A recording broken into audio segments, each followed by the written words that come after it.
বাস্তবায়ন না হওয়া পর্যন্ত তাদের জন্য কোনো ছাড় নাই। তাদের সহযোদ্ধা শরীফ ওসমান হাদি তার হত্যাকারীর জন্য কোনো মায়া নাই, দয়া নাই, ছাড় নাই। এদের সহযোদ্ধাদের বিচার তো হতে হবে, এটা তো ন্যায্যতার দাবি।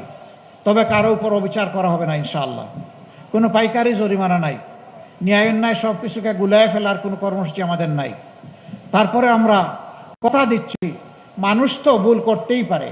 অনুতপ্ত হয়ে যদি তারা তাদের কর্মের মাধ্যমে প্রমাণ করে যে তারা তাদের কাজের জন্য লজ্জিত, অবশ্যই তাদের ব্যাপারটা ইতিবাচকভাবে বিবেচনা করবে ইনশাআল্লাহ।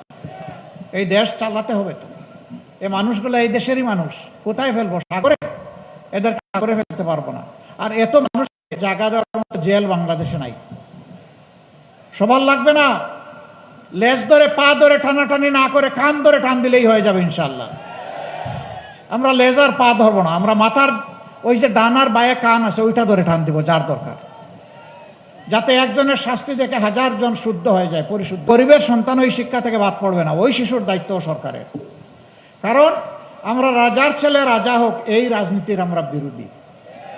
যার যোগ্যতা আছে সেই এই দেশের সেবক হোক, ওইটাই আমরা দেখতে চাই।